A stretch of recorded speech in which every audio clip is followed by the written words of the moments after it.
The atmosphere in and around Flagstaff was tense. It wasn't serene or quiet, but more the awkward silence that precedes the world collapsing. The Brown family's previously intact property now looked like a cemetery of abandoned aspirations. Half-filled houses hung uneasily, suspended between abandonment and denial. The driveways were soggy and muddy, the desert snow starting to thaw, lending the entire area an air of gradual deterioration. Mary stood on her front porch, hooded in a heavy sweater, staring out into the distance as if it would burst forth with some long-seated truth. She knew something was coming, something for keeps. And on cue, Janelle drove into the driveway, her Jeep creaking with fatigue. Her boots crunched the gravel beneath her, but Mary remained still. She didn't have to. Inside, the kitchen was in an unsettling quiet. The room once brimming with laughter, conversation and mess now lay empty. Janelle sat at the table with a deep sigh. Her expression told it all. At last, she voiced her words. "She's gone," she whispered. But this time, it wasn't temporary. Robyn had removed everything she had with her, left nothing behind. Mary clenched her jaw, but remained silent. She didn't have to inquire as to who Janelle was referring to. The atmosphere between them responded to the mention of the name Robyn, as if it had a heavy load. Both knew. Robyn wasn't returning. Cody, however, was totally losing it. That morning, he strode through the courtyard, hair dishevelled, hands clutching a shattered coffee mug. He yelled into his phone, drowning in a torrent of missed calls, texts, and news alerts. All he'd worked for was crumbling. The wives were evaporating. The children had fled. TLC producers no longer called. And now, the one woman Cody trusted more than anyone else had dropped the ultimate bombshell. 2 weeks before, Robyn had announced to everyone that she was going to family in Salt Lake City. But those who were paying attention saw something different in her face. It wasn't hesitation. It wasn't guilt. It was clarity. Because she wasn't going to visit family. Waiting for her in Salt Lake was Jonathan McCall, a calm, assured real estate tycoon with warm eyes. He had followed the Brown family's saga not with scorn, but with silent concern. He and Robyn initially met at a spiritual retreat through a common acquaintance. It started with courteous small talk, then phone calls, emails, and finally face-to-face encounters. Robyn wasn't attracted to his fame or his attractiveness. What he noticed was the way he looked at her. Not as Cody's real wife, not as the manipulative person on television, but as a lost woman in a life that wasn't hers anymore. They sat down one evening at a little downtown eatery. No camera flash, no spotlight, just living. She refused the glass of wine the waiter set in front of her. Her hands shook as she picked up the menu. "I don't know who I am without him," she said after a moment. Jonathan leaned forward carefully. "Perhaps it is time you discover that," he said. "Perhaps it is time you encounter yourself again." Robyn didn't weep. She merely let out a small, nervous laugh. For the first time in years, she didn't apologize for existing. When she got back to Flagstaff, something was different. Her shoulders were straight. Her silence wasn't oppressive. It was deliberate. She had altered. Not due to a new relationship, not even due to having left, but because she had elected to put herself first. Robyn spoke with quiet conviction. For 3 days, she moved quietly away from Cody, relocating her possessions with the assistance of her older children. She slipped from house to house in virtual silence. Aurora cried. Dayton said nothing. None of them objected. They had watched her suffer too much for too long, they knew. And then the video everyone didn't see. The porch security camera caught it all. Robyn next to Jonathan, arms folded, her expression tired but visible. Her voice broke once as she whispered something almost inaudible. The video went viral online and spread like wildfire. In a matter of hours, it was everywhere. TMZ, Reddit, Instagram Reels. The internet went crazy with commentary. Others threw blame, accusing her of being a manipulator, a traitor.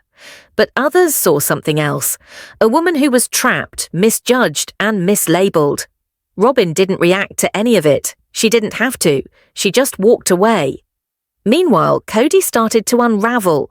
There were initial sporadic phone calls to his children, then angry voicemail messages to TLC producers, and a since-deleted online tirade on betrayal. One afternoon, neighbours saw him yelling at an array of cardboard boxes in his backyard, kicking them until blood came from his foot, shirtless, wild-eyed, losing it. He pleaded with the network for a second season. They declined.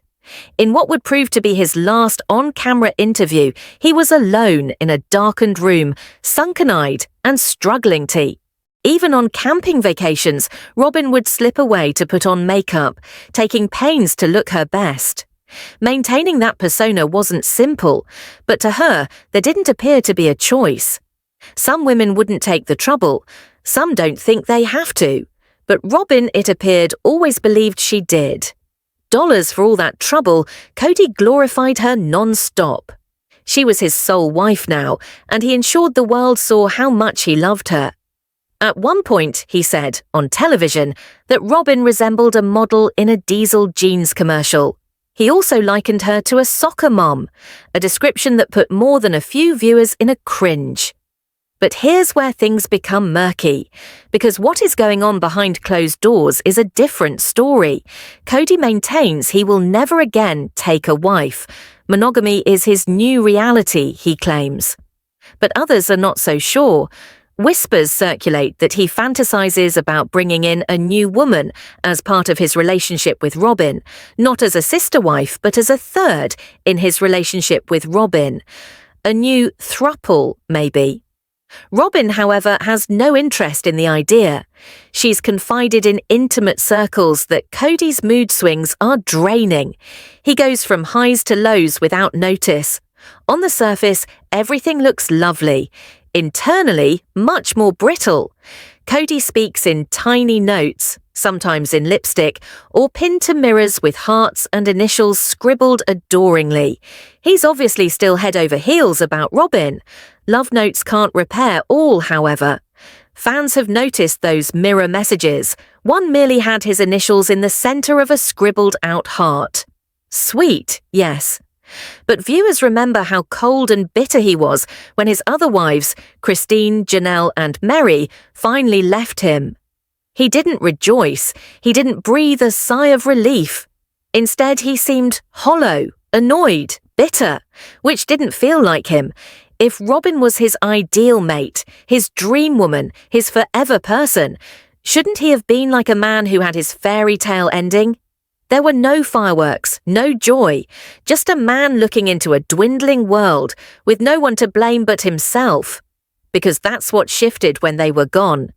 Now that Mary, Christine and Janelle were no longer here, Cody could no longer put every issue on them. No more scapegoats, no more emotional punching bags. One woman, one home, and one version of the truth he was now stuck with on a daily basis. Strangely, the women whom he used to complain of as being hard to please, impossible to please, have since flourished. They've grown, glowed. They've moved into new lives, new confidence, even new beauty. As if they were masterpieces hidden away, once they escaped, his shadow finally shone in all their true brilliance. Perhaps they weren't the issue. In Flagstaff, Cody seems to be attempting to construct a fantasy realm surrounding Robyn, an extravagant, emotionally charged kingdom, complete with delirious furnishings. A few of his fans liken their house to something from Citizen Kane. Reddit investigators have identified everything from a strange stone sink to an opulent, purple-hued bedroom worthy of royalty. Whimsy is too mild a term. It's theatrical, bordering on operatic. But perhaps that is just what Robyn desired. Perhaps she had picked this. Perhaps, in Cody's universe, she is the focus, his rose garden, the soft spot in his memories, the one thing he holds on to. It's difficult to envision Cody without Robyn. His fixation on her is that profound. American Girl dolls lined up in tidy rows, the designer jewelry, the Star Wars figurines, the velvet bed, the handmade notes. It's a meticulously assembled shrine to a love he still holds on to. Whether it's real or staged, that's the question, because there's always one final possibility. Perhaps Robyn didn't walk into his fantasy, perhaps she brought him into hers. Monogamy. It may seem plausible, but is it really real for Cody? Some think he's just playing a part now, wearing a mask for the world. Nobody shows all of themselves after all, particularly not in a failing public marriage. Secrets remain, and for the sister-wives family, more turmoil is potentially ahead. Even after they sell the long-contested Coyote Pass land, that heavy symbol of lost hopes, their lives are still far from the quiet refuge once dreamed of. Even with all the Braille love messages and scribbled hearts, the psychological devastation is not easy to ignore. Take a closer look inside Cody and Robyn's former Flagstaff home, and you'll see a very specific aesthetic, a heavy Western flair that screams country wealth and cowboy nostalgia. The decor reflects their shared taste, oversized furniture, wild stallion symbols, and matching David Yurman rings that echo one another. To outsiders, the style feels kitschy, even chaotic, but to them it was unity, a shared vision of what their life together should be. And yet, they weren't united by everything. Sister Wives Season 19 presented a raw, pain,